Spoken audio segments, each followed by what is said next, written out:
Good morning. Good morning, ma'am. Good morning, Miss. Good morning, miss.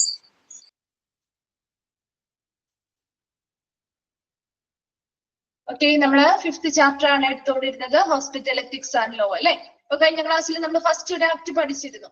ഏതായിരുന്നു ഈ act? MTP act അല്ലെ, medical termination of pregnancy act പഠിച്ചില്ലേ? അത് complete ആയില്ലായിരുന്നോ?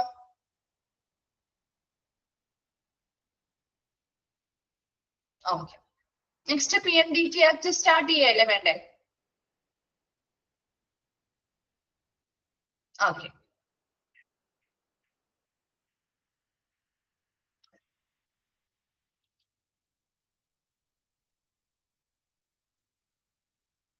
Okay. അപ്പൊ നമ്മള് എല്ലാ ആക്ടും നിങ്ങളുടെ ഇനിയുള്ളതൊക്കെ നമ്മുടെ ആക്ടുകളാണ് കേട്ടോ പഠിക്കുന്നത്. അപ്പൊ എല്ലാ ആക്ടും നിർബന്ധമായിട്ടും അതിന്റെ ആക്ടിന്റെ ഫുൾ നെയിം ഉണ്ടെങ്കിൽ അങ്ങനെ പഠിക്കുക. അതുപോലെ തന്നെ ഏത് ദിവസമാണ്, എന്താണെങ്കിൽ ഏത് വർഷമാണ് കൊടുത്തിരിക്കുന്നത്, ഇതിൽ കൊടുത്തത് മാത്രമേ ചോദിക്കുകയുള്ളൂ. അപ്പൊ വർഷമാണ് ഇമ്പോർട്ടന്റ് ആയിട്ട് കൊടുത്തിരിക്കുന്നെങ്കിൽ അത്, അല്ലെങ്കിൽ ചിലപ്പോ ഡേറ്റ് ഏത് ദിവസമാണ് അത് എന്ത് ചെയ്തത്, വിജ്ഞാപനമായിട്ട് അത് പുറത്തിറങ്ങിയത് അല്ലെങ്കിൽ പബ്ലിഷ് ചെയ്തത് അല്ലെങ്കിൽ എസ്റ്റാബ്ലിഷ് ചെയ്തതെന്ന് ചോദിക്കുകയാണെങ്കിൽ കൃത്യമായിട്ട് ആ ഒരു ഡേറ്റും കാര്യങ്ങളും കൂടി ഒന്ന് പഠിച്ചു വെച്ചേക്കണം കേട്ടോ.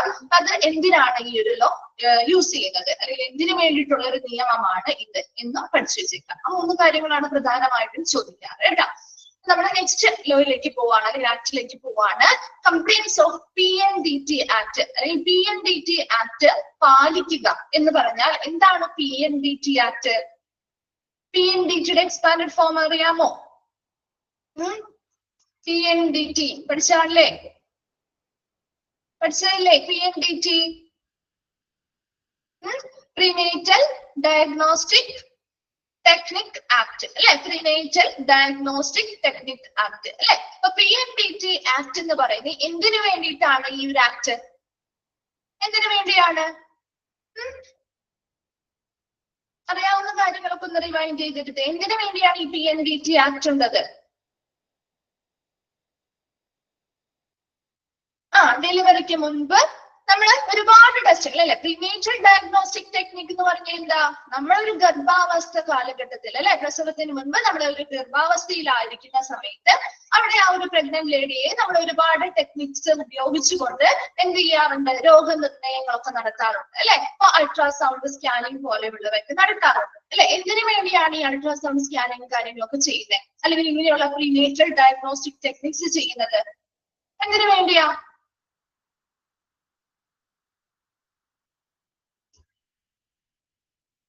എന്തിനു വേണ്ടിയാണ് പ്രീനേറ്റൽ ഡയഗ്നോസ്റ്റിക് ടെക്നിക്? ഇപ്പൊ നമ്മുടെ അൾട്രാസൗണ്ട് പോലെ കുട്ടിയുടെ ഹെൽത്ത് എങ്ങനെയുണ്ടെന്ന് അറിയാം. ശരിയാണ്, ആരോഗ്യം എങ്ങനെയാണ്, ശരിയായിട്ടുള്ള വളർച്ചയുണ്ടോ അല്ലെ, പൊസിഷൻസ് കറക്റ്റ് ആണോ, അതെ, അബ്നോർമാലിറ്റീസ് എന്തെങ്കിലും വൈകല്യങ്ങളുണ്ടോ, ഇതൊക്കെ തിരിച്ചറിയാൻ വേണ്ടിയാണ്, ഓക്കെ ആണോ എന്നൊക്കെ അറിയാൻ വേണ്ടിയിട്ടാണ് നമ്മൾ എന്ത് ചെയ്യുന്നത്? ഈ പറയുന്ന പ്രീനേറ്റൽ ഡയഗ്നോസ്റ്റിക് ടെക്നിക്സ് ചെയ്യുന്നത് അല്ലെ. അപ്പൊ ഈ ഒരു ടെക്നിക്സ് ചെയ്യുന്ന സമയത്ത് ആ ചെയ്യുന്ന വ്യക്തി ഒരു ഡോക്ടർ ആവാം, ഒരു ടെക്നീഷ്യൻ ആവാം ചെയ്യുന്നത്. അപ്പൊ ഇതിന്റെ ഫലമായിട്ട് നമുക്ക് എന്ത് ചെയ്യാൻ പറ്റും? സെക്സ് ഡിറ്റർമിനേഷൻ നടത്താൻ പറ്റും. അതായത് കുട്ടി ആണാണോ പെണ്ണാണോ എന്ന് നിർണയിക്കാനായിട്ട് ഈ ടെസ്റ്റുകളിലൂടെ ശരിക്കും സാധിക്കുന്നുണ്ട്.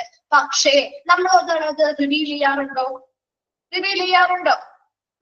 ഇല്ല അല്ലെ. അങ്ങനെ റിവീൽ ചെയ്യാൻ പാടില്ല അല്ലെങ്കിൽ അതിനെ നിരോധിക്കുന്ന ഒരു നിയമമാണ് എന്താണ്? PNDT ആക്ട് അല്ലെങ്കിൽ പ്രീനേറ്റൽ ഡയഗ്നോസ്റ്റിക് ടെക്നിക് ആക്ട് എന്ന് പറയുന്നത്. അപ്പൊ ഈ ഒരു നിയമത്തില് ഒരിക്കലും സെക്സ് സെലക്ഷൻ അല്ലെങ്കിൽ ലിംഗനിർണയത്തെ എന്ത് ചെയ്യുന്നില്ല? അനുവദിക്കുന്നില്ല. എപ്പോഴാണ് ഒരു സ്ത്രീ പ്രഗ്നന്റ് ആയി കഴിഞ്ഞാൽ കുട്ടി ആണാണോ പെണ്ണാണോ എന്ന് ഒരിക്കലും MTPയോ മെഡിക്കൽ ടെർമിനേഷൻ ഓഫ് പ്രഗ്നൻസി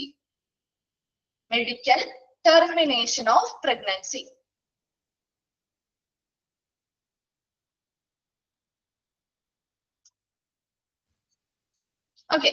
അപ്പൊ നോക്കി PNDT ആക്ടിൽ എന്താ പറയുന്നത്?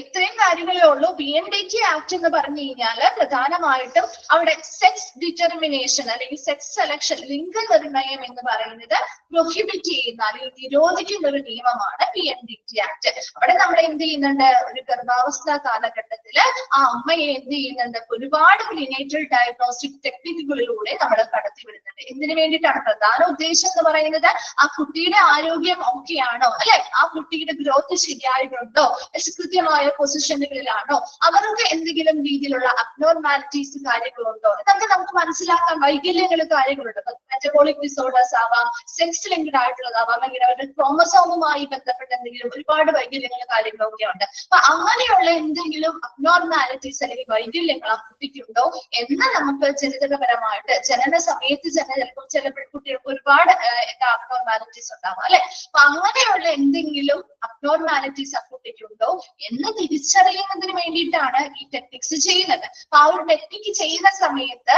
അത് ആ ഒരു പർപ്പസിന് വേണ്ടി മാത്രമേ ഉപയോഗിക്കാൻ പാടുള്ളൂ, അല്ലാതെ സെക്സ് സെലക്ഷൻ അല്ലെങ്കിൽ സെക്സ് ഡിറ്റർമിനേഷൻ ഇതിലൂടെ ചെയ്യാൻ പാടില്ല. എന്തുകൊണ്ടാണ് അത് ചെയ്യാൻ പാടില്ല എന്ന് പറയുന്നത്? കാരണം അബോർഷൻസ് നടത്താം, അല്ലെ. പണ്ട് കാലഘട്ടങ്ങളില് ഒരുപാട് പെൺകുട്ടിയാണ് എന്ന് അറിഞ്ഞു കഴിഞ്ഞാല് എന്ത് നടത്താറുണ്ട്? പെൺഭ്രൂണഹത്യ നടത്താറുണ്ട്, അല്ലെ. അപ്പൊ അങ്ങനെയുള്ള ഒരു കാലഘട്ടമായിരുന്നപ്പോൾ അവിടെ ആ ഒരു പെൺഭ്രൂണഹത്യ നിരോധിക്കുന്നതിന് വേണ്ടി അല്ലെങ്കിൽ തടയുന്നതിന് വേണ്ടിയിട്ടാണ് ഈ ഒരു നിയമം നിലവിൽ വന്നിരിക്കുന്നത്. വായിച്ചു നോക്കാം, നോക്കിയേ. An act provide for the prohibition of sex selection before or after conception and for regulation of prenatal diagnostic techniques for the purpose of detecting abnormalities or metabolic disorders or chromosomal abnormalities or certain congenital malfunctions or sex-linked disorders and for the prevention of their misuse for sex determination leading to female feticide. ഇവിടെ എന്താണ്? Prohibition of sex selection എന്ന് പറഞ്ഞാൽ ലിംഗനിർണയം നിരോധിക്കുന്നു. ആ ഒരു ഗർഭാവസ്ഥ കാലഘട്ടത്തില്, അല്ലെ, അവിടെ ഒരു പ്രസവത്തിന് മുൻപ് നമ്മുടെ പ്രീനേറ്റൽ പ്രസവ പൂർവമായിട്ടുള്ള ഒരുപാട് രോഗനിർണയ ടെക്നിക്കുകള് നമ്മൾ എന്തുദ്ദേശത്തിന് വേണ്ടി ചെയ്യാറുണ്ട്? ആ ജനിക്കാൻ പോകുന്ന കുട്ടിക്ക് എന്തെങ്കിലും വൈകല്യങ്ങളുണ്ടോ, അല്ലെ, എന്തെങ്കിലും അവരുടെ മെറ്റബോളിസവുമായി ബന്ധപ്പെട്ട എന്തെങ്കിലും അബ്നോർമാലിറ്റീസ്, ശരീരത്തിലെ പ്രവർത്തനങ്ങളുമായി ബന്ധപ്പെട്ടുണ്ടോ, അവരുടെ ക്രോമസോമസുമായി ബന്ധപ്പെട്ട എന്തെങ്കിലും അബ്നോർമാലിറ്റി അല്ലെങ്കിൽ വൈകല്യങ്ങളുണ്ടോ, അതുപോലെ തന്നെ ജനിതകപരമായിട്ടുള്ള മറ്റെന്തെങ്കിലും ബുദ്ധിമുട്ടുകൾ ആ കുട്ടി അനുഭവപ്പെടുന്നുണ്ടോ, സെക്സ് ലിങ്ക്ഡ് ആയിട്ടുള്ള നമ്മുടെ XY ക്രോമസോംസുമായി ബന്ധപ്പെട്ട എന്തെങ്കിലും സെക്സ് ലിങ്ക്ഡ് ആയിട്ടുള്ള ഡിസോർഡേഴ്സ് അവർ ഫേസ് ചെയ്യുന്നുണ്ടോ, അങ്ങനെയുള്ള എല്ലാ തരത്തിലുമുള്ള വൈകല്യങ്ങളെ തിരിച്ചറിയുന്ന ഒരു ഉദ്ദേശത്തിന് വേണ്ടി മാത്രമായിരിക്കണം ഈ ഒരു പ്രീനേറ്റൽ ഡയഗ്നോസ്റ്റിക് ടെക്നിക്സ് ഉപയോഗിക്കേണ്ടത്. And the prevention of their misuse for sex determination leading to female foeticide. അല്ലാതെ ഈ ടെക്നിക്സ് യാതൊരു വിധത്തിലും സെക്സ് ഡിറ്റർമിനേഷൻ ലിംഗനിർണയത്തിന് വേണ്ടി ഉപയോഗിക്കാൻ പാടില്ല, അല്ലെങ്കിൽ മിസ്യൂസ് ദുരുപയോഗം ചെയ്യാൻ പാടില്ലേ, അതിനെ തടയുകയും അങ്ങനെ സെക്സ് ഡിറ്റർമിനേഷൻ ചെയ്താൽ അതിലൂടെ എന്തിനെ നയിച്ചേക്കാം? ഫീമെയിൽ ഫീറ്റിസൈഡ്, അല്ലെ, ഭ്രൂണഹത്യയിലേക്ക് അത് നയിച്ചേക്കാം.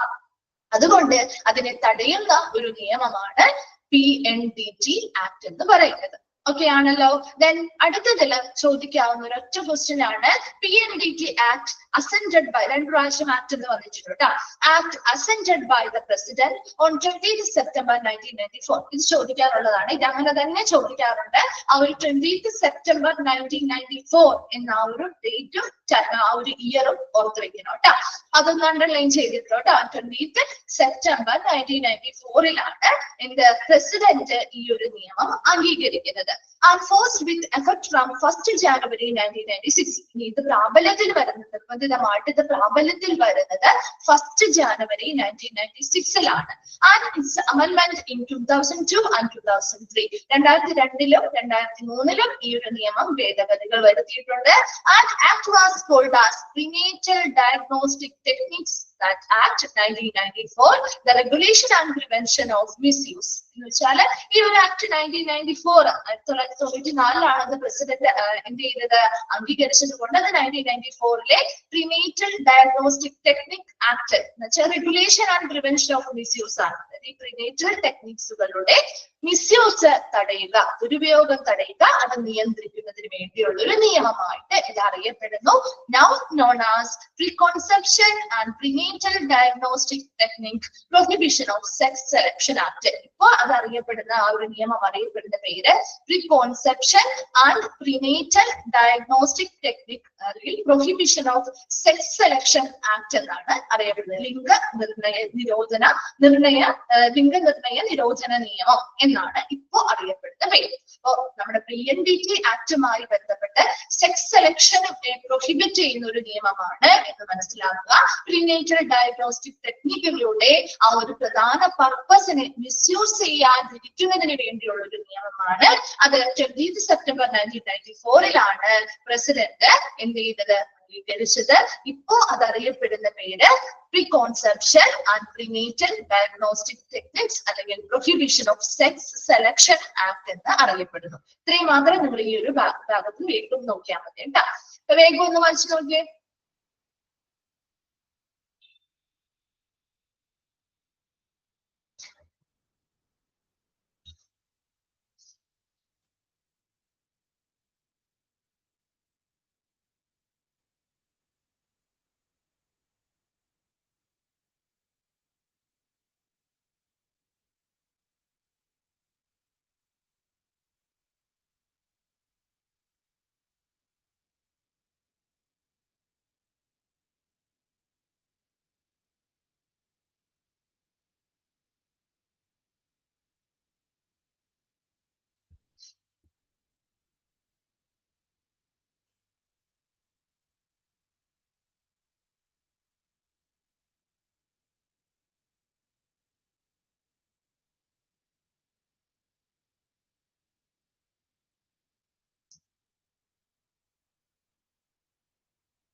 വായിച്ചു കഴിയുമ്പോൾ ഒന്ന് റിപ്ലൈ ചെയ്യണേ.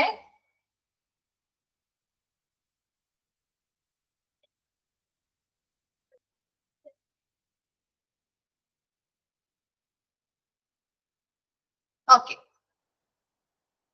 ക്ലിയർ ആണല്ലോ.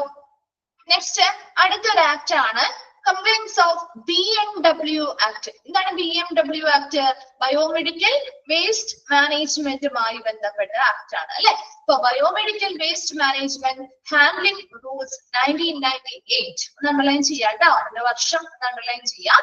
came into force in 1998. 1998 ഇത് പ്രാബല്യത്തിൽ വരുന്നത്.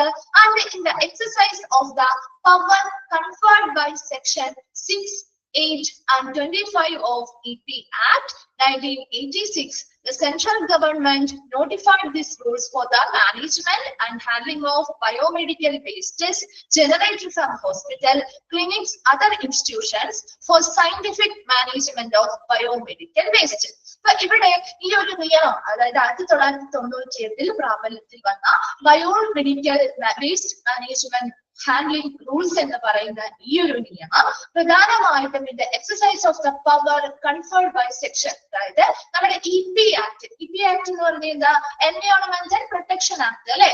എൻവയോൺമെന്റൽ പ്രൊട്ടക്ഷൻ ആക്ട് 1986 എൻവയോൺമെന്റൽ പ്രൊട്ടക്ഷൻ ആക്ടിന്റെ സെക്ഷൻ 6, 8, 25 ഈ 3 സെക്ഷനിലും പറയുന്ന കാര്യം എന്ന് പറയുന്നത് എന്തൊക്കെ കാര്യങ്ങളാണെന്ന് വെച്ച് കഴിഞ്ഞാൽ നമ്മുടെ എൻവയോൺമെന്റൽ പൊല്യൂഷൻസിനെ റെഗുലേറ്റ് ചെയ്യുക, നിയന്ത്രിക്കുക. അതുപോലെ തന്നെ ഹസാർഡസ് ആയിട്ടുള്ള സബ്സ്റ്റൻസുകളുടെ കൃത്യമായിട്ടുള്ള ഹാൻഡ്ലിംഗ് നോക്കുക.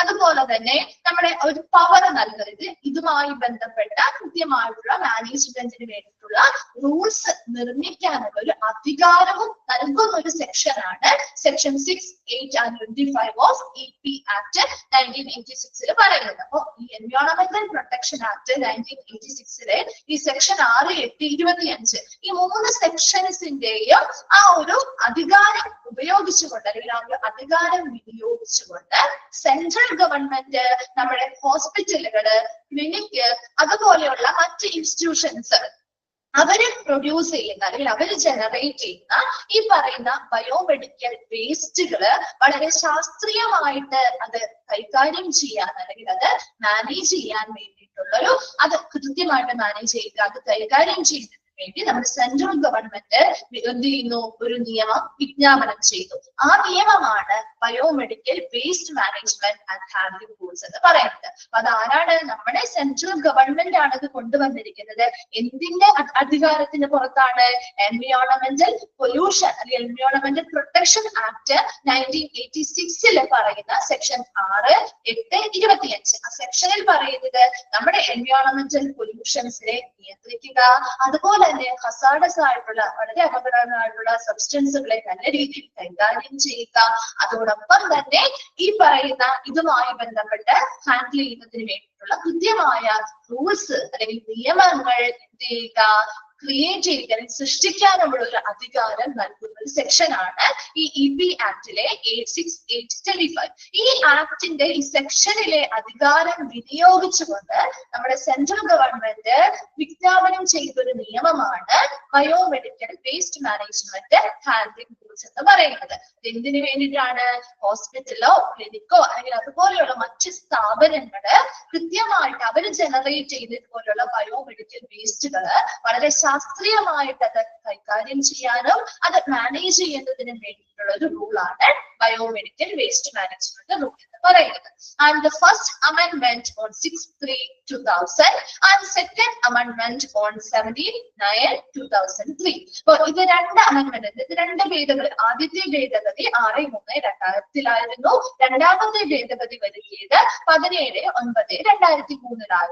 And on 20th March 2016 under Environment Protection Act 1986 MOEF and CC എന്ന് പറഞ്ഞാല് എന്താണ്?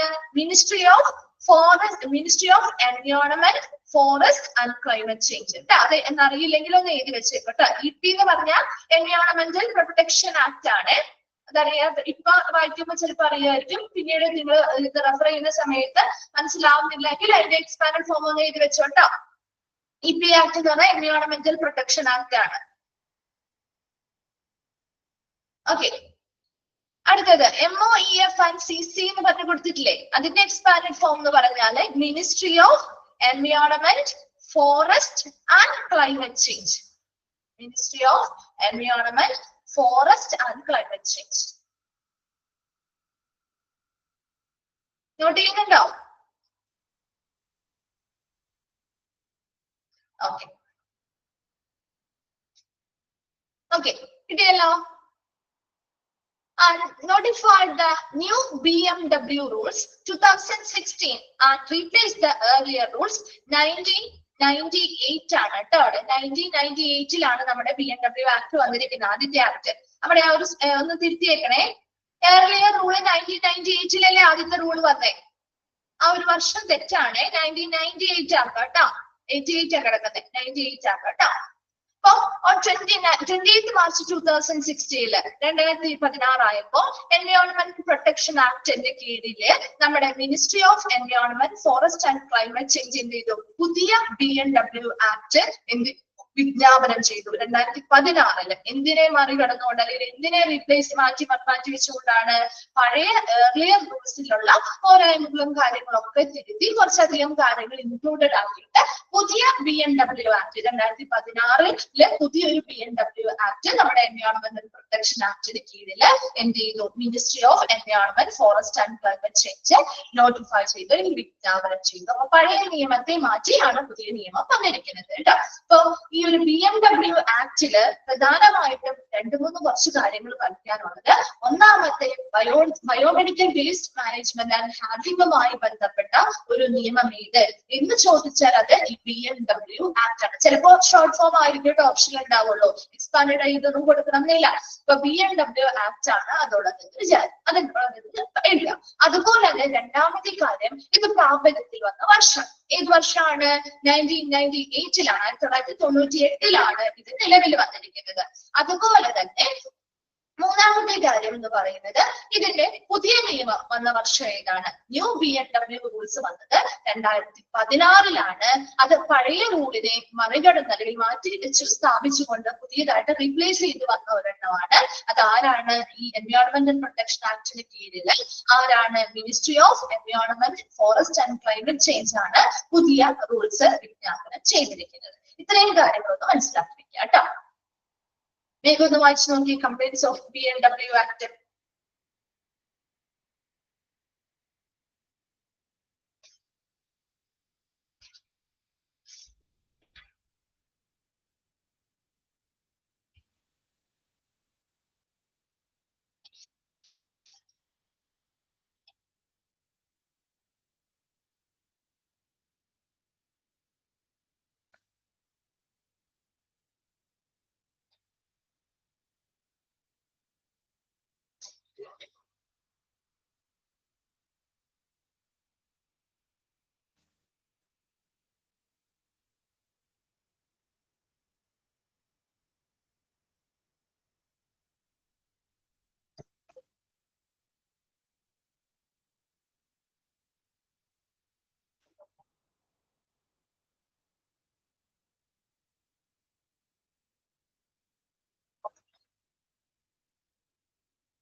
ഓക്കെ ആണോ? ഓക്കെ. നെക്സ്റ്റ് അടുത്ത റൂളാണ് കൺസ്യൂമർ പ്രൊട്ടക്ഷൻ ആക്ട് അല്ലെ, ഉപഭോക്തൃ സംരക്ഷണ നിയമം. ഇത് പഠിച്ചിട്ടുള്ളതല്ലേ? കൺസ്യൂമർ പ്രൊട്ടക്ഷൻ ആക്ട് ഓൾമോസ്റ്റ് എല്ലാം നിങ്ങൾ പഠിച്ചിട്ടുള്ളതാണ്. അപ്പൊ കൺസ്യൂമർ പ്രൊട്ടക്ഷൻ ആക്ട് എന്തിനു വേണ്ടിയാ? ഈ ആക്ടിന്റെ പ്രാബല്യം അല്ലെങ്കിൽ ഈ ആക്ട് എന്തിനു വേണ്ടി നിലവിൽ വന്നിരിക്കുന്നതാണ്? എന്തിനു വേണ്ടിയിട്ട് വന്ന പേരിൽ നിന്ന് തന്നെ അറിയാം അല്ലെ? കൺസ്യൂമേഴ്സ് അല്ലെങ്കിൽ ഉപഭോക്താക്കളുടെ താല്പര്യങ്ങൾ സംരക്ഷിക്കുന്നതിന് വേണ്ടി അല്ലെ? In order to provide for better protection of the interest of the consumer, the Consumer Protection Bill 1986 was introduced in the Lok Sabha on 5th December 1986. അതെ, കൺസ്യൂമേഴ്സിന്റെ പ്രൊട്ടക്ഷന് വേണ്ടി, അവരുടെ അവകാശങ്ങളും അവരുടെ താല്പര്യങ്ങളും സംരക്ഷിക്കുന്നതിന് വേണ്ടി നിലവിൽ വന്നിട്ടുള്ള ഒരു നിയമമാണ് കൺസ്യൂമർ പ്രൊട്ടക്ഷൻ ആക്ട് എന്ന് പറയുന്നത്. ഇത് in order to provide for better protection of the interest of the consumer, കൺസ്യൂമറിന്റെ മികച്ച താല്പര്യങ്ങൾ സംരക്ഷിക്കുന്നതിന് വേണ്ടിയിട്ട് നമ്മുടെ ലോക്സഭയില് 5th December 1986 എന്ത് ചെയ്തു? ഒരു കൺസ്യൂമർ പ്രൊട്ടക്ഷൻ ബില്ല് 1986 എന്ത് ചെയ്തു? അവതരിപ്പിക്കുകയുണ്ടായി. അങ്ങനെ അവതരിപ്പിച്ചതിന്റെ ഫലമായിട്ട് വന്നിട്ടുള്ള ഒരു നിയമമാണ് കൺസ്യൂമർ പ്രൊട്ടക്ഷൻ ആക്ട് 1986 എന്ന് പറയുന്നത്. And the Consumer Protection Act 1986 is a social welfare legislation which was enacted as a result of widespread consumer protection movement. ഒരു വലിയ രീതിയിൽ അല്ലെങ്കിൽ ഒരു വ്യാപകമായിട്ടുള്ള ഒരു കൺസ്യൂമർ പ്രൊട്ടക്ഷൻ മൂവ്മെന്റ് അല്ലെങ്കിൽ ഒരു പ്രവർത്തനത്തിന്റെ ഫലമായിട്ട് ഉണ്ടായിട്ടുള്ള ഒരു സോഷ്യൽ വെൽഫെയർ ലെജിസ്ലേഷൻ എന്ന് വെച്ചാൽ എന്താ? ഒരു സാമൂഹ്യ ക്ഷേമ നിയമ നിർമ്മാണമാണ് ഒരു കൺസ്യൂമർ പ്രൊട്ടക്ഷൻ ആക്ട് 1986 എന്ന് പറയുന്നത്. അപ്പൊ രണ്ട് കാര്യങ്ങളാണ് ആ ഒരു പാരഗ്രാഫിൽ പറഞ്ഞത്.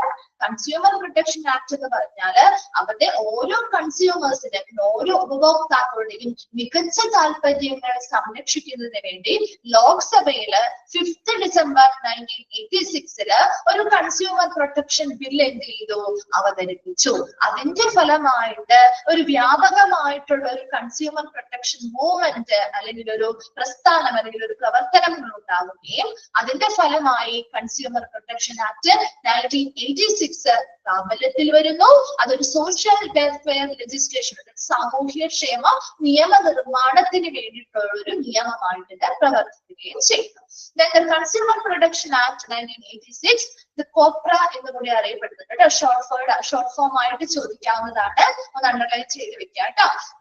Was an act by the Parliament of India enacted to protect the interest of consumers in India. നമ്മുടെ ഇന്ത്യയിലുള്ള കൺസ്യൂമേഴ്സ് അല്ലെങ്കിൽ ഉപഭോക്താക്കളുടെ താല്പര്യങ്ങൾ സംരക്ഷിക്കുന്നതിന് വേണ്ടി അല്ലെങ്കിൽ അവരുടെ അവകാശങ്ങൾ സംരക്ഷിക്കുന്നതിന് വേണ്ടി പാർലമെന്റ് പാസ്സാക്കിയ ഒരു നിയമമാണ് COPRA Act എന്ന് പറയുന്നത്. And it was replaced by the Consumer Protection Act 2019. അപ്പൊ പുതിയതായിട്ട് ഓരോ നിയമങ്ങൾ വരുമ്പോൾ അവിടെ ഭേദഗതികൾ വരുന്നുണ്ട്. അപ്പൊ പുതിയ അമെന്റ്മെന്റ്സ് വരുന്നതെന്ന് വെച്ചാൽ അതിൽ പുതിയ കാര്യങ്ങൾ ചേർത്ത് പുതിയതായിട്ട് ഇതുപോലെ കൺസ്യൂമർ പ്രൊട്ടക്ഷൻ ആക്ട് 1986 റീപ്ലേസ് ചെയ്തുകൊണ്ട് പുതിയൊരു നിയമം നമ്മൾ അവിടെ കൊണ്ടുവന്നു. കൺസ്യൂമർ പ്രൊട്ടക്ഷൻ ആക്ട് 2019 എന്നാണ് അത് അറിയപ്പെടുന്നത്. It was made for the settlement of consumers grievances and matters connected with it. അതായത് ഈ ഒരു നിയമം ആദ്യം കൊണ്ടുവരുന്ന സമയത്ത് കൺസ്യൂമേഴ്സിന്റെ പ്രൊട്ടക്ഷനും അവരുടെ ഇൻട്രസ്റ്റ് പ്രൊട്ടക്ട് ചെയ്യുക, റൈറ്റ്സ് പ്രൊട്ടക്ട് ചെയ്യാൻ മാത്രമായിരുന്നു. എന്നാൽ 2009 പുതിയൊരു നിയമം റീപ്ലേസ് ചെയ്തപ്പോൾ അതിൽ എന്തൊക്കെ കാര്യങ്ങൾ കൂടി ഉൾപ്പെടുത്തിയിട്ടുണ്ട്? കൺസ്യൂമേഴ്സിന്റെ പരാതികൾക്കുള്ള പരിഹാരങ്ങൾ കണ്ടെത്തി നൽകുക, അതുമായി ബന്ധപ്പെട്ട കോമ്പൻസേഷൻസ് കാര്യങ്ങൾ വാങ്ങുക, അങ്ങനെയുള്ള കാര്യങ്ങൾ കൂടി ഉൾപ്പെടുത്തി 2019 പുതിയൊരു കൺസ്യൂമർ പ്രൊട്ടക്ഷൻ ആക്ട് പഴയതിന് പകരമായിട്ട് റീപ്ലേസ് ചെയ്യുകയുണ്ടായി. And the act was passed in the assembly in October 1986 and came into force on December 24, 1986. ഈ ഒരു നിയമം അസംബ്ലിയിൽ നമ്മുടെ സഭയിൽ പാസ്സാക്കിയത് അല്ലെങ്കിൽ അസംബ്ലിയിൽ പാസ്സാക്കിയത് എന്താണ്? ഒക്ടോബർ 1986 അത് പ്രാബല്യത്തിൽ വരുന്ന ദിവസം December 24, 1986 ആണ്. ആ ഒരു ഡേറ്റ് ഒന്ന് അണ്ടർലൈൻ ചെയ്ത് വെച്ചോട്ടോ. December 24, 1986 വർഷവും ഡേറ്റും. Okay. Then the statute on the rights was made before this COPRA Act. ഈ ഒരു COPRA Act വന്നത് കൊണ്ട് മാത്രമല്ല അല്ലെ നമ്മുടെ ആ ഒരു റൈറ്റ്സ് അല്ലെങ്കിൽ അവകാശം, നമുക്ക് ബിൽ ഓഫ് റൈറ്റ്സ് ഉണ്ട് അല്ലെ, നമ്മുടെ എന്തിലാണ്? നമ്മുടെ കോൺസ്റ്റിറ്റ്യൂഷനിൽ, നമ്മുടെ ഭരണഘടനയിൽ ഓരോ വ്യക്തികൾക്കും എന്തുറപ്പ് നൽകുന്നുണ്ട്? അവർക്ക് കുറച്ച് നമ്മുടെ സിറ്റിസൺസിന് കുറച്ച് ഫ്രീഡവുമായി ബന്ധപ്പെട്ട് അല്ലെങ്കിൽ നമുക്ക് സ്വാതന്ത്ര്യമുണ്ട്. അതുപോലെ തന്നെ നമുക്ക് ഫണ്ടമെന്റൽ ആയിട്ട് നമുക്ക് അടിസ്ഥാനപരമായ കുറെ റൈറ്റ്സ് ഉണ്ട്, അവകാശങ്ങളുണ്ട് അല്ലെ. അത് നമ്മുടെ ഭരണഘടന ഗ്യാരണ്ടി ചെയ്യുന്ന അല്ലെങ്കിൽ ഉറപ്പ് നൽകുന്ന കാര്യങ്ങളാണ് അല്ലെ. അതൊരിക്കലും ഈ ഒരു നിയമം വന്നത് കൊണ്ട് മാത്രമല്ല, അതിന് മുൻപേ ഉള്ള കാര്യമാണ്. പക്ഷെ ആ ഒരു നിയമം അത് മാത്രമല്ല, നമ്മുടെ ഓരോ ഉപഭോക്താക്കൾക്കും കുറെ അവകാശങ്ങളുണ്ട്. അതുമായി ബന്ധപ്പെട്ട് ഒരുപാട് പേര് എന്ത് ചെയ്യാറുണ്ട്? ഇപ്പൊ നിങ്ങൾ കാണുമല്ലോ, ഇപ്പൊ ഒത്തിരി ന്യൂസുകൾ വരാറുണ്ട് അല്ലെ. ഇപ്പൊ ഏതെങ്കിലും ഒരു ഷോപ്പിൽ കയറി, ഈ അടുത്തൊരു ഓൺലൈനിൽ കണ്ടതാണ്, ഒരു ഷോപ്പില് എന്തോ ഡ്രസ്സൊക്കെ പർച്ചേസ് ചെയ്യുമ്പോ നമുക്ക് എന്ത് ചെയ്യാം? ഇപ്പൊ അവര് ഓൾറെഡി കുറച്ച് കാര്യങ്ങൾ നമ്മളോട് ഗ്യാരണ്ടി ചെയ്യും അല്ലെ. കളർ ഫെയ്ഡ് ആവില്ല, ഇത്ര വർഷത്തേക്ക് നമുക്ക് നല്ല രീതിയിൽ ഉപയോഗിക്കാൻ പറ്റും എന്നല്ലേ. അപ്പൊ അങ്ങനെയൊക്കെ ഉള്ള കാര്യങ്ങൾക്ക് വേണ്ടിയിട്ട് എത്രയോ പേർക്കാണ് ഇപ്പോ കോമ്പൻസേഷൻസ് കാര്യങ്ങളൊക്കെ കിട്ടിയിരിക്കുന്നത് അല്ലെ. അതൊക്കെ ഈ നിയമപ്രകാരമാണ് കിട്ടുന്നത്. അപ്പൊ ആ ഒരു റൈറ്റ്സ് ഈ പറയുന്ന കൺസ്യൂമറിന് ആ ഒരു അവകാശം ഉണ്ടെങ്കിൽ പോലും അതവിടെ സംരക്ഷിക്കപ്പെടുന്നതിന് വേണ്ടി ഒരു നിയമം വേണം. അതിനു വേണ്ടി ഒരു മൂവ്മെന്റ് ഉണ്ടാവുകയും അതിന്റെ ഫലമായിട്ട് രൂപപ്പെട്ടിട്ടുള്ള ഒരു നിയമമാണ് കൺസ്യൂമർ പ്രൊട്ടക്ഷൻ ആക്ട്. ഇപ്പൊ കൺസ്യൂമർ പ്രൊട്ടക്ഷൻ ആക്ടിലെ 2-3 കാര്യങ്ങൾ നിങ്ങൾ ശ്രദ്ധിക്കാം. കൺസ്യൂമർ പ്രൊട്ടക്ഷൻ ആക്ടിനെ അല്ലെങ്കിൽ 1986 അത് പ്രാബല്യത്തിൽ വരുന്നത്. ആ ഒരു വർഷം നോക്കുക, December 24, 1986 ഡേറ്റും കൂടി ദിവസവും മാസവും കൂടി ചോദിക്കുകയാണെങ്കിൽ December 24, 1986 അത് പ്രാബല്യത്തിൽ വന്നിരിക്കുന്നതെന്ന് മനസ്സിലാക്കാം. അതുപോലെ തന്നെ ഇത് ഈ ഒരു കൺസ്യൂമർ പ്രൊട്ടക്ഷൻ ബില്ല് ലോക്സഭയിൽ എന്താണ് പാസ്സാക്കിയത്? പ്രത്യേകം എടുത്ത് പറഞ്ഞിരിക്കുന്നത് ബില്ലാണ് കേട്ടോ അത് പാസ്സാക്കിയത്. ബില്ല് അവതരിപ്പിച്ചത് 5th December 1986 അതുപോലെ തന്നെ ഈ ഒരു ആക്ടിനെ ഷോർട്ട് ആയിട്ട് നമ്മൾ എന്ത് പേരാ വിളിക്കുന്നത്? കോപ്ര ആക്ട് എന്ന് അറിയപ്പെടുന്നുണ്ട്. ഇത്രയും കാര്യങ്ങൾ. അതുപോലെ ഈ ഒരു കൺസ്യൂമേഴ്സിന്റെ ബെസ്റ്റ് ഇൻട്രസ്റ്റിനെ പ്രൊട്ടക്ട് ചെയ്യാൻ വേണ്ടിയിട്ടുള്ള നിയമം ഏതാണ് എന്ന് ചോദിച്ചാലും കൺസ്യൂമർ പ്രൊട്ടക്ഷൻ ആക്ട് ആണ്. ഇത്രയും കാര്യങ്ങൾ നോക്കിയാൽ മതി. ഓക്കെ, വേഗം ഒന്ന് വായിച്ചു നോക്കിയേ.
ഓക്കെ, കഴിഞ്ഞോ? ക്ലിയർ അല്ലേ?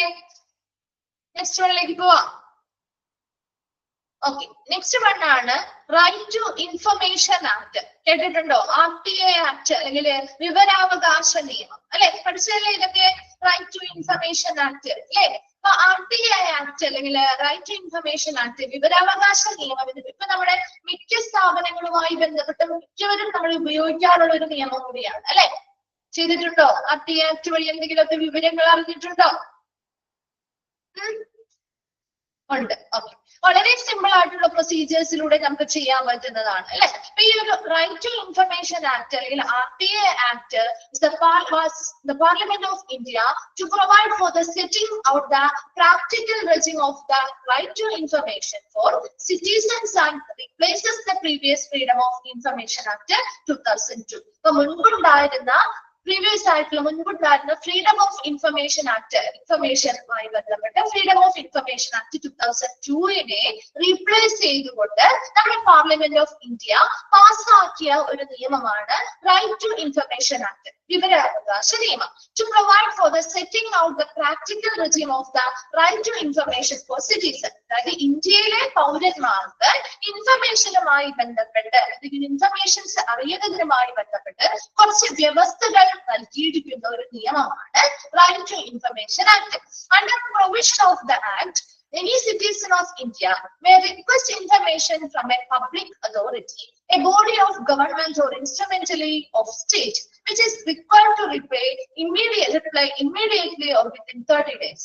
അപ്പൊ നമുക്കറിയാം ഈ ഒരു ഗവൺമെന്റ് പബ്ലിക് അതോറിറ്റീസ് ആണ് അല്ലെ? പൊതു അധികാരമുള്ള അതായത് ഒരു ഗവൺമെന്റ് സെക്ടർ ആവാം അല്ലെങ്കിൽ ഒരു ഗവൺമെന്റിന്റെ അണ്ടറിലുള്ള ഏതൊരു സ്ഥാപനത്തെയും നമുക്ക് പബ്ലിക് അതോറിറ്റീസ് എന്ന് പറയും അല്ലെ? അപ്പൊ അങ്ങനെ ഒരു പബ്ലിക് അതോറിറ്റിയിൽ നിന്നും നമുക്ക് എന്തെങ്കിലും ഇൻഫർമേഷൻസ് ഇന്ത്യയിലെ ഒരു സിറ്റിസൺ എന്ന നിലയിൽ, നമുക്ക് ഒരു പൗരൻ എന്ന നിലയിൽ നമുക്ക് അറിയണമെങ്കിൽ നമുക്ക് അവരോട് അതിന് ഇൻഫർമേഷൻ അറിയേണ്ട എന്ത് ഇൻഫർമേഷൻ ആണോ അതിനെ കുറിച്ച് റിക്വസ്റ്റ് കൊടുക്കണം അല്ലെ?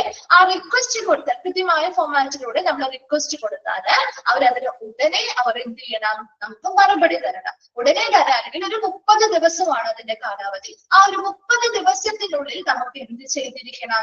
അവര് റിപ്ലൈ ചെയ്തിരിക്കണം. അതിനുശേഷം എത്ര ദിവസം കൂടുന്നു അതിനനുസരിച്ച് അതിൻ്റെതായിട്ടുള്ള ലീഗൽ ഫോർമാലിറ്റീസ് അവര് തന്നെ ഫിക്സ് ചെയ്യുന്നതായിട്ട് വരും. ഒരു 30 ദിവസമാണ് മാക്സിമം പരിമിതി എന്ന് പറയുന്നത്. ആ ഒരു 30 ദിവസത്തിനുള്ളിൽ നമുക്ക് ആവശ്യമായിട്ടുള്ള ഇൻഫർമേഷൻസ് എന്ത് ചെയ്യണം? അവർ തരേണ്ടത്. വളരെ പ്രൈവറ്റ് ആയിട്ട് അല്ലെങ്കിൽ സീക്രട്ട് ആയിട്ട് സൂക്ഷിക്കേണ്ട കുറെ ഇൻഫർമേഷൻസ് ഒന്നും അവർ റിവീൽ ചെയ്യില്ല. പക്ഷെ ജനറൽ ആയിട്ട് നമുക്ക് അറിയേണ്ടതായിട്ടുള്ള കാര്യങ്ങളെ കുറിച്ചുള്ള ഇൻഫർമേഷൻസ് അത് വ്യക്തമായ ഫോർമാറ്റിൽ നമുക്ക് മറുപടി തരികയും ചെയ്യും. അപ്പൊ അത് പ്രാബല്യത്തിൽ കൊണ്ടുവന്ന ഒരു നിയമമാണ് റൈറ്റ് ടു ഇൻഫർമേഷൻ ആക്ട് എന്ന് പറയുന്നത്. And the act also requires every public authority. ഇപ്പൊ നിങ്ങൾ കണ്ടു കാണും മിക്ക ഗവൺമെന്റ് സ്ഥാപനങ്ങളിലും ഒരു ബോർഡിൽ ഇത് എഴുതി വെച്ചിട്ടുണ്ട്. കണ്ടിട്ടുണ്ടോ? റൈറ്റ് ടു ഇൻഫർമേഷൻ ആക്ടിനെ കുറിച്ച്. ആ ആക്ട് എന്തിനു വേണ്ടിയാണ് ഉള്ളത്? കണ്ടിട്ടില്ലേ? മിക്ക ഗവൺമെന്റ് സ്ഥാപനങ്ങളിൽ ചെന്നാലും ഇനിയും ഒന്ന് ശ്രദ്ധിച്ചാൽ ഉണ്ടാവും കേട്ടോ. ഇപ്പൊ ഗവൺമെന്റ് ഹോസ്പിറ്റലിൽ പോയാലുണ്ടാവാം, അല്ലെങ്കിൽ മിക്ക ഗവൺമെന്റ് സ്ഥാപനങ്ങളിലും അവരുടെ ഒരു ബോർഡ്, നോട്ടീസ് ബോർഡ് പോലെ ഇത് എന്ത് ചെയ്തിട്ടുണ്ട്, അവിടെ സ്ഥാപിച്ചിട്ടുണ്ട്. അപ്പൊ നമുക്ക് അറിവ് കിട്ടാനും കൂടിയാണ്. അപ്പൊ ഇങ്ങനെ ഒരു നിയമമുണ്ട്. നമുക്ക് എന്തെങ്കിലും കാര്യങ്ങൾ അറിയണമെങ്കിൽ നമുക്ക് അറ്റൻഡ് ചെയ്യാം. കൃത്യമായിട്ട് ആ ഒരു ഫോർമാറ്റിലൂടെ ചെയ്തു കഴിഞ്ഞാൽ നമുക്ക് ലഭ്യമാകും. ഏതൊരു സിറ്റിസൺ ആണെങ്കിലും ഇന്ത്യയിലെ ഏതൊരു പൗരനോ അതിനുള്ള അവകാശമുണ്ട്. നോക്കി അടുത്തതായിട്ട് പറയുന്നത് the act also requires every public authority to computerize their records for wide dissemination and to proactively certain categories of information so that the citizen need minimum recourse to request for information formally. ഇപ്പൊ നമുക്ക് വളരെ minimum ആയിട്ടുള്ള വളരെ ഏറ്റവും കുറഞ്ഞ ചെറിയ രീതിയിലുള്ള മാർഗങ്ങളിലൂടെ നമുക്ക് ആവശ്യമായി വരുന്ന എന്ത് ചെയ്യാം? ഇൻഫർമേഷൻസ് റിക്വസ്റ്റ് ചെയ്യാം. അതിനനുസരിച്ച് ഈ ഒരു നിയമത്തിൽ എപ്പോഴും പറയുന്ന കാര്യം ഏതൊരു പബ്ലിക് അതോറിറ്റിയും അവരുടെ റെക്കോർഡുകൾ കൃത്യമായിട്ട് കമ്പ്യൂട്ടർവൽക്കരിച്ചിരിക്കണം. അങ്ങനെ കമ്പ്യൂട്ടർവൽക്കരിക്കുന്നതിന് വേണ്ടിയിട്ടാന്ന് വെച്ചാല് ഇപ്പൊ ഇതുപോലെ ഒരു സിറ്റിസൺ എന്തെങ്കിലും വിവരത്തെ കുറിച്ച് ഒരു റിക്വസ്റ്റ് കൊടുക്കുമ്പോ ആ റിക്വസ്റ്റിനനുസരിച്ച് എളുപ്പത്തിൽ അവർക്ക് കാര്യങ്ങൾ ലഭ്യമാക്കി കൊടുക്കണമെങ്കിൽ അത് കമ്പ്യൂട്ടറൈസ് ചെയ്താലേ പറ്റുള്ളൂ അല്ലെ? അല്ലാതെ ഒരുപാട് ഫയലുകൾ കാര്യങ്ങളെ കുറിച്ച് വർഷങ്ങൾക്ക് മുൻപുള്ള ഒരു കാര്യത്തെ കുറിച്ചാണ് ചോദിച്ചിരിക്കുന്നത് എങ്കിൽ ഒരുപാട് സമയം എടുത്ത് ചെയ്തു തരാനുള്ള ഒരു പരിമിതി ഡേറ്റ് പറയുന്നുണ്ടല്ലോ, 30 ദിവസമാണ്. അതിനുള്ളിൽ കൊടുക്കണമെങ്കിൽ ഈ പറയുന്ന പോലെ ഇൻഫർമേഷൻസ് എല്ലാം വളരെ കൃത്യമായിട്ട് ഓരോന്നിനും മുൻഗണന കൊടുത്ത് ഓരോരോ കാറ്റഗറി ആയിട്ട് തിരിച്ചു തന്നെ എളുപ്പത്തിൽ എടുത്ത് വയ്ക്കാൻ വേണ്ടി എടുത്ത് കൊടുക്കാൻ പറ്റുന്ന രീതിയിൽ സൂക്ഷിക്കേണ്ടതുണ്ട് ഈ നിയമത്തിൽ പറയുന്നുണ്ട്. അതിനനുസരിച്ച് വളരെ മിനിമം എന്താണ് ഫോർമാറ്റിലൂടെ അവർക്ക് റിക്വസ്റ്റ് ചെയ്യാനും എളുപ്പത്തിൽ അത് വളരെ പെട്ടെന്ന് തന്നെ അവർക്ക് അത് ലഭ്യമാക്കാനുമുള്ളൊരു സംവിധാനമാണ് ഈ ഒരു നിയമത്തിലൂടെ പ്രധാനമായിട്ടും ഫോക്കസ് ചെയ്യുന്നത്. റൈറ്റ് ടു ഇൻഫർമേഷൻ ആക്ട് എന്ന് പറഞ്ഞാൽ RTA ആക്ട് എന്ന് പറഞ്ഞാല് നമ്മുടെ പാർലമെന്റ് ഓഫ് ഇന്ത്യ നമ്മുടെ ഇന്ത്യയിലെ സിറ്റിസൺസിന് വേണ്ടിയിട്ട് ഇൻഫർമേഷൻസ് എന്താ ചെയ്യാൻ അല്ലെങ്കിൽ അവർക്കുള്ള ഒരു വിവരാവകാശത്തിനുള്ള ഒരു അവകാശമുണ്ട് അല്ലെ. ഇതിൽ നിന്നുള്ള പബ്ലിക് അതോറിറ്റിയുമായി ബന്ധപ്പെട്ട് വിവരങ്ങൾ അറിയാനുള്ള ഒരു അവകാശം നമ്മുടെ ഇന്ത്യയിലെ ഓരോ സിറ്റിസൺസിനും ഉണ്ട്. അവർക്ക് ആവശ്യമായിട്ടുള്ള ഇൻഫർമേഷൻസ് എന്താണോ അറിയേണ്ടത് അതുമായി ബന്ധപ്പെട്ട ഒരു റിക്വസ്റ്റ് അവർ കൊടുക്കുക. അവർ കൊടുക്കുന്ന കഴിഞ്ഞ് കഴിഞ്ഞാൽ ഉടനെ തന്നെ ഇമ്മീഡിയറ്റ് ആയിട്ട് അല്ലെങ്കിൽ ഒരു 30 ദിവസത്തിനുള്ളിൽ തന്നെ അവരതിനുള്ള മറുപടിയും തിരിച്ചു കൊടുക്കേണ്ടതായിട്ടുണ്ട്. അതോടൊപ്പം തന്നെ ഈ നിയമത്തിൽ പറയുന്ന ഒരു കാര്യമാണ് എല്ലാ പബ്ലിക് അതോറിറ്റീസും അവരുടെ എല്ലാ റെക്കോർഡുകളും കമ്പ്യൂട്ടറൈസ് ചെയ്തിരിക്കണം. അതിനനുസരിച്ച് കൃത്യമായി ഓരോരോ കാറ്റഗറി ആയിട്ട് തിരിച്ച് മുൻഗണന കൊടുത്ത് തന്നെ എന്ത് ചെയ്യണം, രേഖപ്പെടുത്തി വെച്ചിരിക്കണം. അപ്പൊ നമുക്ക് പെട്ടെന്ന് ഒരു റിക്വസ്റ്റ് വന്നാൽ അതിനനുസരിച്ച് കൃത്യമായ സിമ്പിൾ ആയിട്ടുള്ള പ്രൊസീജിയേഴ്സിന്റെ എളുപ്പത്തിൽ അത് അവർക്ക് നമുക്ക് നൽകാൻ സാധിക്കും. വേഗം ഒന്ന് വായിച്ചു നോക്കിയ right to information act.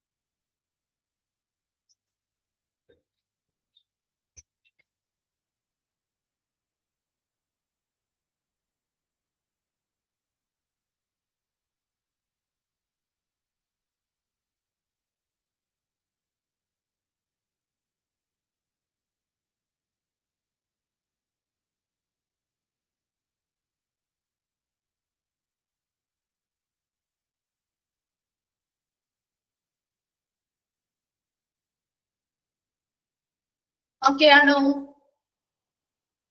Clear ആണോ? ഓക്കെ ഓക്കെ ഇപ്പൊ നമുക്ക് നെക്സ്റ്റ് അടുത്തൊരു ലോയിലേക്ക് പോവാം കേട്ടോ. ഇഷ്യൂ ഓഫ് ഡിസബിലിറ്റി സർട്ടിഫിക്കറ്റ്, അതായത് വൈകല്യങ്ങളുമായി ബന്ധപ്പെട്ട് ഡിസബിലിറ്റി സർട്ടിഫിക്കറ്റ് കൊടുക്കാറുണ്ട് അല്ലെ.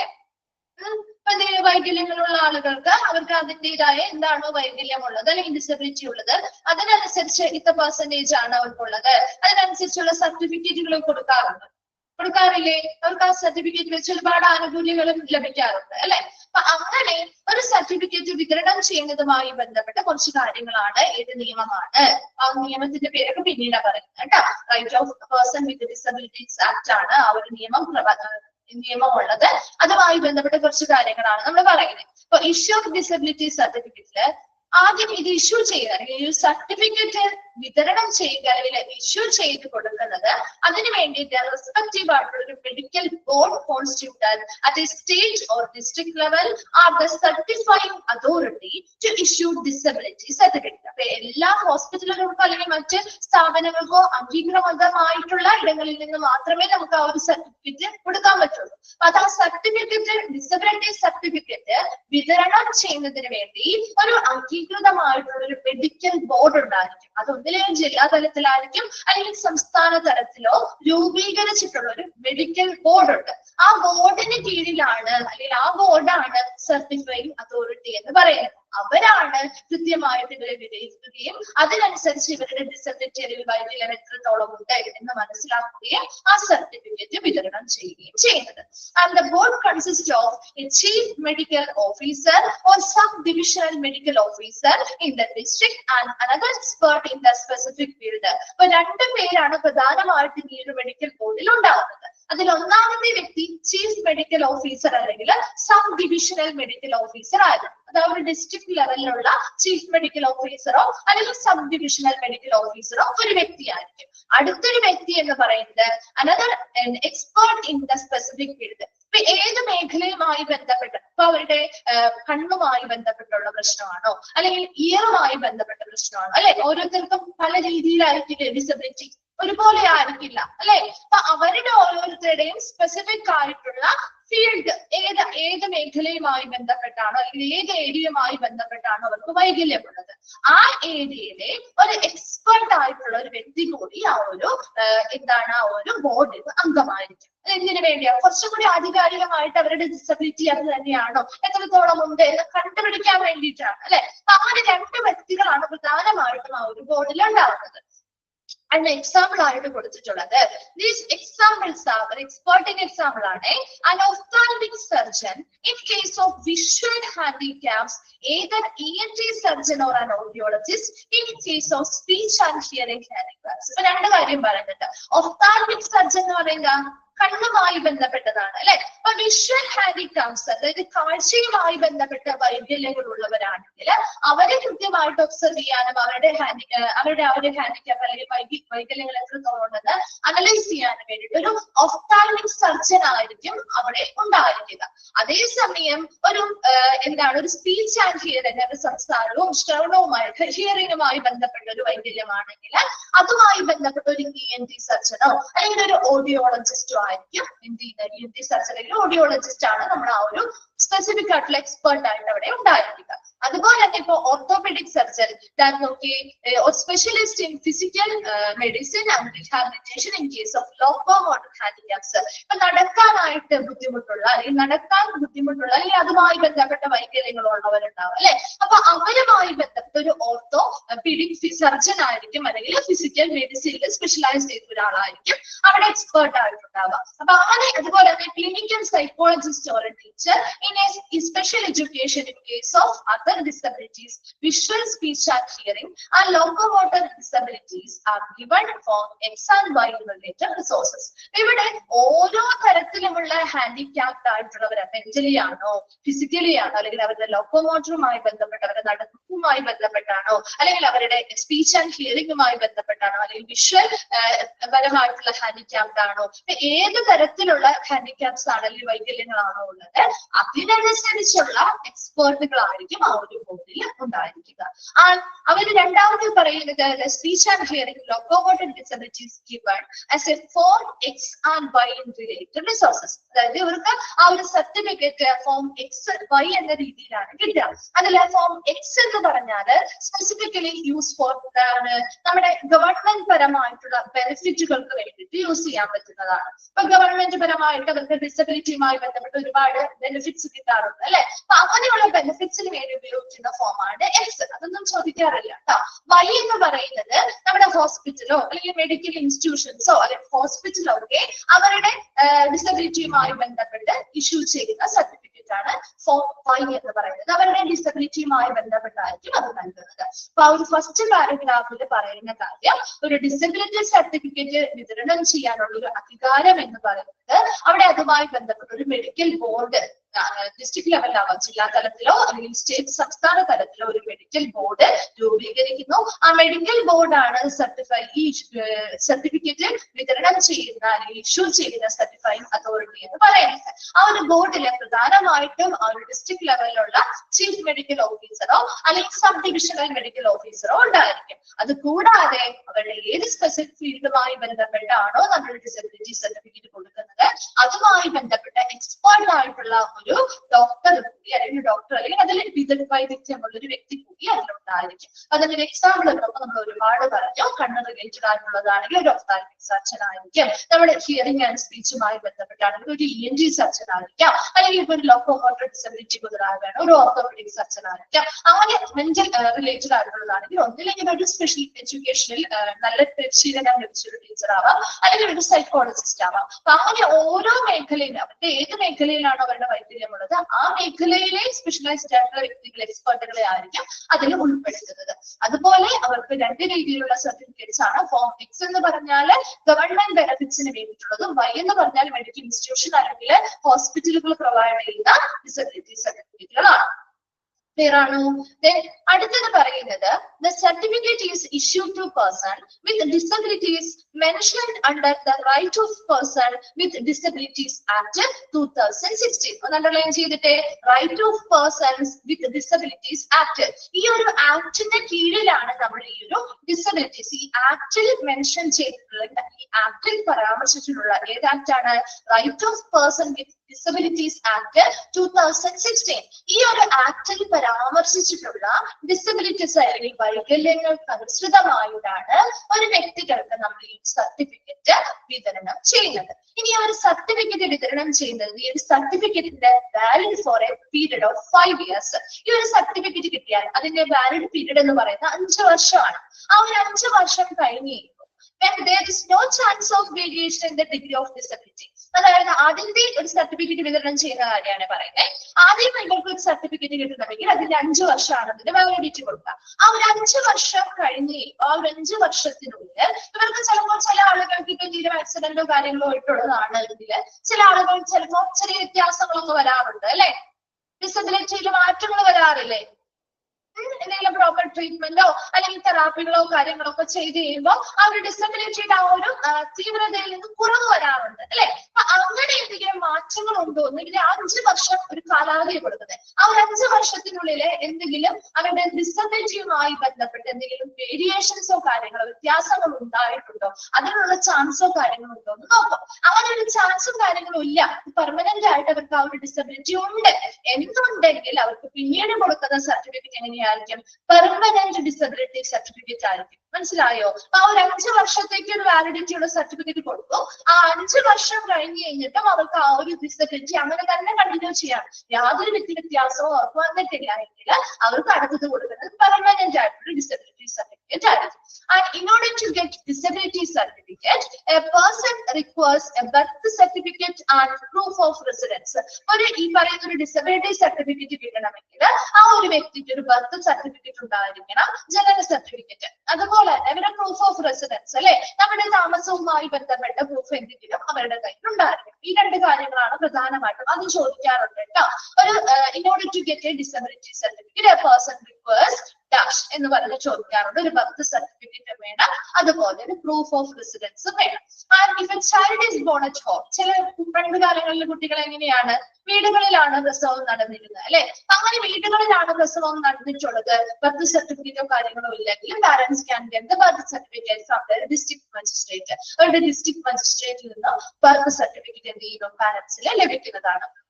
ഈ ഒരു ഡിസബിലിറ്റി സർട്ടിഫിക്കറ്റുമായി ബന്ധപ്പെട്ട് ഉള്ള നിയമം എന്ന് പറയുന്നത് right of person with disabilities act 2016 ആണ്. അതിന് കീഴിൽ മെൻഷൻ ചെയ്തിട്ടുള്ള ഈ പരാമർശിച്ചിട്ടുള്ള ഡിസബിലിറ്റീസിനനുസരിച്ചാണ് ഓരോ വ്യക്തികൾക്കും ഈ സർട്ടിഫിക്കറ്റ്സ് വിതരണം ചെയ്യുന്നത്. ആദ്യം നമ്മൾ ഒരു 5 വർഷത്തെ വാലിഡിറ്റി ഉള്ള സർട്ടിഫിക്കറ്റ് ആണ് കൊടുക്കുക. ആ ഒരു 5 വർഷത്തിന് ശേഷവും അവിടെ ആ ഒരു ഡിസബിലിറ്റി ഡിഗ്രിയിൽ യാതൊരു വേരിയേഷൻസും കാണുന്നില്ല എങ്കിൽ അതിനുശേഷം അവർ നമുക്ക് നൽകുന്നത് ഒരു പെർമനന്റ് ഡിസബിലിറ്റി സർട്ടിഫിക്കറ്റ് ആണ്. ഇത് ഡിസബിലിറ്റി സർട്ടിഫിക്കറ്റ് കിട്ടണമെങ്കിൽ ഒരു വ്യക്തിക്ക് ബർത്ത് സർട്ടിഫിക്കറ്റും അവരുടെ റെസിഡൻസിലെ താമസവുമായി ബന്ധപ്പെട്ട പ്രൂഫും ഉണ്ടായിരിക്കണം.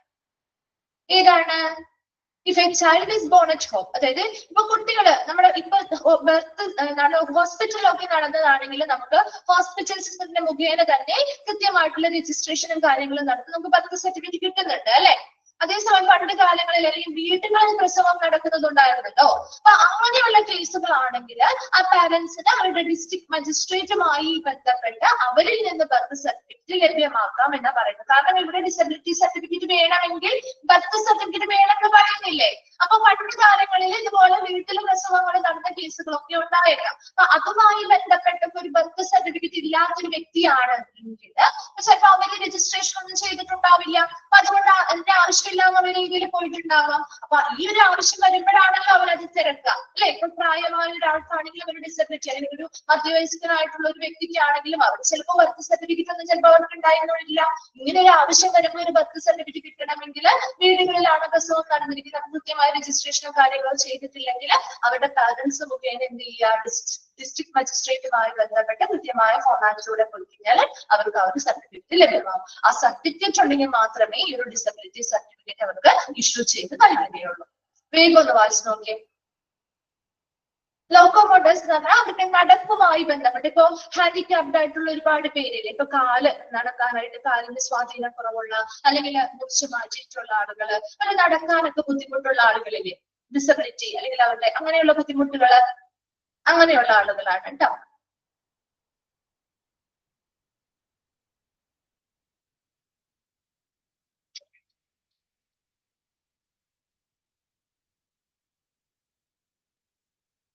വേഗം ഒന്ന് വായിച്ചു നോക്കണേ.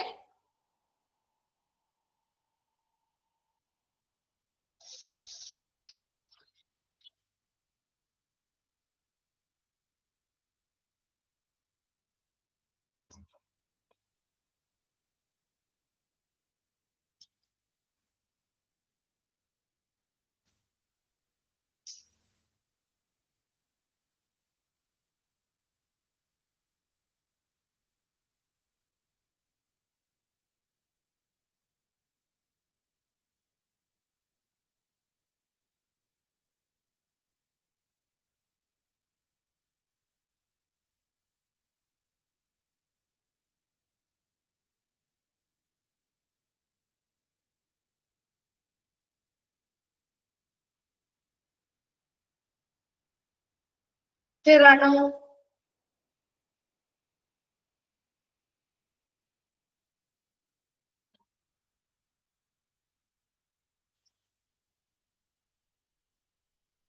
ഓക്കെ ആണ്.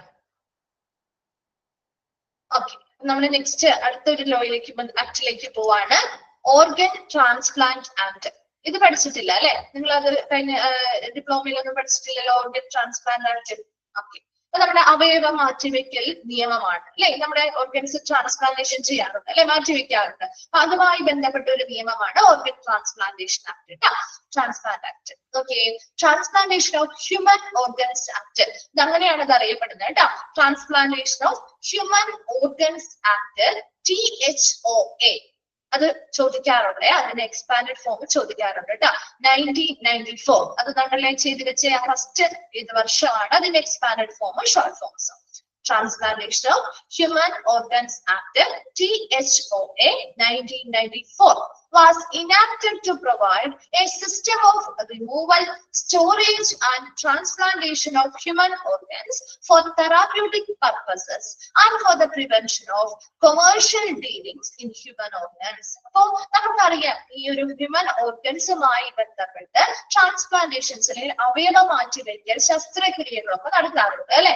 ഇവിടെയും ഇതുപോലെ തന്നെ ഒരു തെറാപ്യൂട്ടിക് പർപ്പസിന് വേണ്ടി, അതായത് ചികിത്സാപരമായിട്ടുള്ള ഒരു ഉദ്ദേശങ്ങൾക്ക് വേണ്ടിയിട്ട് അവന് ഹ്യൂമൻ ബോഡിയിൽ അല്ലെങ്കിൽ ഹ്യൂമൻ ഓർഗൻസ് എന്ത് ചെയ്യാം, മനുഷ്യരുമായി ബന്ധപ്പെട്ട അവയവങ്ങള് അവരുടെ മറ്റുള്ളവരുടെ ബോഡിയിൽ നിന്ന് റിമൂവ് ചെയ്യാം, അത് സ്റ്റോർ ചെയ്യാം, അത് ട്രാൻസ്പ്ലാന്റേഷൻ അല്ലെങ്കിൽ മാറ്റിവെക്കൽ നടത്താം. അത് എന്തിനു വേണ്ടി മാത്രമായിരിക്കണം, എന്തുദ്ദേശത്തിന് വേണ്ടിയാണ്? തെറാപ്യൂട്ടിക് പർപ്പസ്, നമ്മുടെ ചികിത്സാപരമായിട്ടുള്ള ട്രീറ്റ്മെന്റ് സംബന്ധമായിട്ടുള്ള ആവശ്യങ്ങൾക്ക് വേണ്ടി മാത്രം. And for the prevention of commercial dealings in human organs, അതായത് മനുഷ്യ അവയവവുമായി ബന്ധപ്പെട്ട കൊമേഴ്ഷ്യൽ ആയിട്ടുള്ള ഡീലിംഗ്സ്, വാണിജ്യപരമായിട്ടുള്ള കാര്യങ്ങൾ കൈകാര്യം ചെയ്യലോ കാര്യങ്ങളോ ഒക്കെ എന്ത് ചെയ്യുന്നുണ്ട്, പ്രിവെൻഷൻ ആണ്, അതായത് തടയുകയാണ് ഈ നിയമത്തിലൂടെ ചെയ്യുന്നത്. അപ്പൊ എപ്പോഴും ഹ്യൂമൻ ഓർഗൻസിനെ നമുക്ക് മറ്റൊരു അതായത് നമ്മുടെ ബ്രെയിനിലൊക്കെ സംഭവിച്ച ആളുകളിൽ നിന്ന് നമ്മൾ റിമൂവ് ചെയ്യാറുണ്ട് അല്ലെ? ഇല്ലേ? നമ്മൾ അല്ലെങ്കിൽ നമ്മുടെ കൺസേൺ ഒക്കെ ഇപ്പൊ നമ്മുടെ മരണശേഷം നമ്മൾ അവയവദാനങ്ങൾക്ക് വേണ്ടിയിട്ട് സൈൻ ചെയ്ത് കൊടുക്കാറുണ്ട് അല്ലെ? ഇപ്പൊ കണ്ട് റിലേറ്റഡ് ആയിട്ട് നമ്മൾ സൈൻ ചെയ്ത് കൊടുക്കാറുണ്ട് ഇല്ലേ? അപ്പൊ അങ്ങനെയെല്ലാം നമ്മളിൽ നിന്ന് അനുവാദം വാങ്ങി, അല്ലെങ്കിൽ ഇപ്പൊ ഒരു ബ്രെയിൻ ഡെത്ത് സംഭവിച്ചാലും ആ ഒരു ഹോസ്പിറ്റൽ അതിനുള്ള അധികാരമില്ല അല്ലെ? അവരുടെ റിലേറ്റീവ്സ് അല്ലെങ്കിൽ അവരുടെ പാരന്റ്സിൽ നിന്നുമുള്ള അനുവാദത്തോടു കൂടി തന്നെയാണ് അവർ ചെയ്യുക അല്ലെ? അല്ലാതെ ഹോസ്പിറ്റലുകാർ അവരുടെ ഇഷ്ടത്തിന് ചെയ്യാൻ പാടുണ്ടോ? ഇല്ല.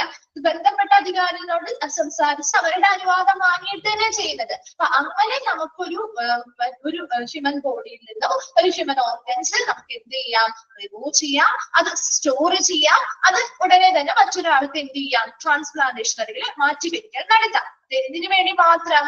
ചികിത്സയുടെ ഭാഗമായിട്ട് മാത്രം അല്ലെ? ഇപ്പൊ ഒരു കിഡ്നി ഒക്കെ വയ്യാതെ അല്ലെങ്കിൽ കിഡ്നി ട്രാൻസ്പ്ലാന്റേഷൻ ആവശ്യമായ ഒരു പേഷ്യന്റ് ആണെങ്കിൽ അവർക്കത് ചെയ്യാം. പക്ഷെ അത് ഈ നിയമത്തിന് കീഴിൽ പറയുമ്പോൾ അത് ചികിത്സയുടെ ഭാഗമാണ് ആണല്ലോ.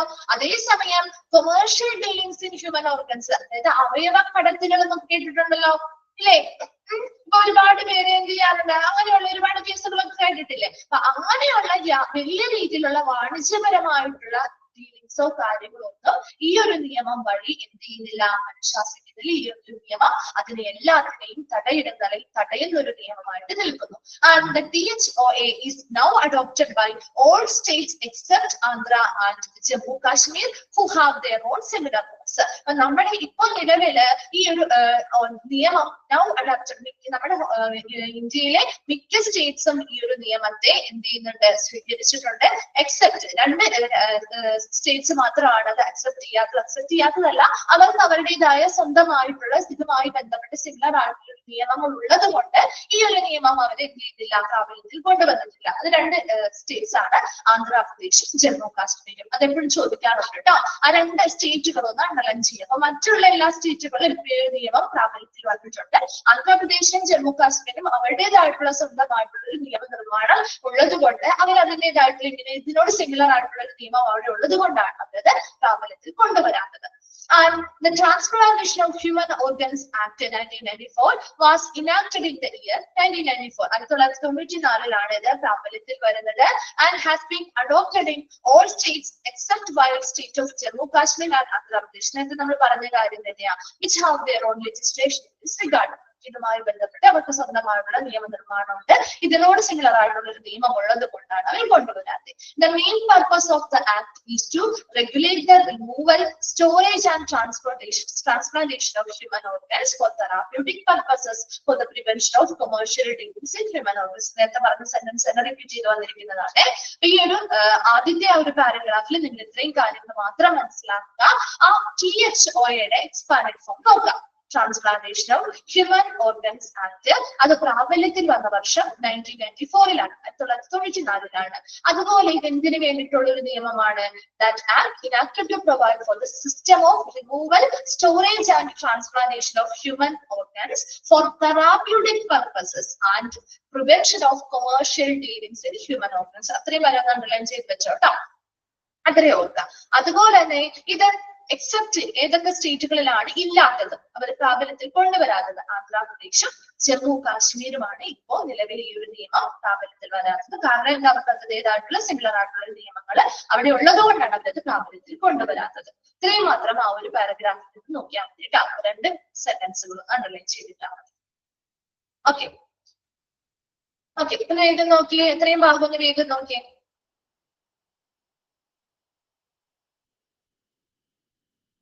ഇതിന്റെ നിയമം ഇച്ചിരി കൂടുതൽ പറയുന്നുണ്ട്. ഒരു ഫസ്റ്റ് പാരഗ്രാഫ് വേഗം ഒന്ന് വായിച്ചു നോക്കാം കേട്ടോ.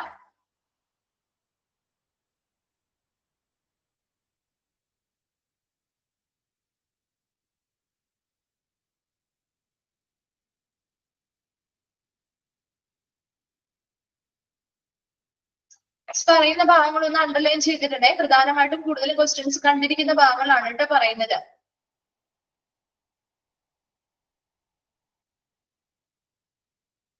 ഒരുപാട് വാരി വലിച്ചൊന്നും പഠിക്കേണ്ട ആവശ്യമില്ല. ഇമ്പോർട്ടന്റ് ആയിട്ടുള്ള പോയിന്റ്സ് മാത്രം പഠിച്ചു കഴിഞ്ഞാൽ അത്യാവശ്യം സ്കോർ ചെയ്യാൻ പറ്റും. ഓക്കെ, നമുക്ക് ബാക്കി ഭാഗം നമുക്കിപ്പോ സ്റ്റാർട്ട് ചെയ്താലും എന്തായാലും കുറച്ചധികം ലെങ്തി ആയിട്ടുള്ള പോയിന്റ്സ് ആണ്. അപ്പൊ ബാക്കി നമുക്ക് നെക്സ്റ്റ് ക്ലാസ്സിൽ എടുക്കാം. അപ്പൊ ഇത്രയും വരെ ഒന്ന് വായിച്ചിട്ട് വരാം കേട്ടോ. എന്തെങ്കിലും ഡൗട്ട്സോ കാര്യങ്ങളോ ഉണ്ടെങ്കിൽ നെക്സ്റ്റ് ക്ലാസ്സിൽ വരുമ്പോൾ ചോദിച്ചാൽ മതി, പറഞ്ഞുതരാം. Okay, thank you.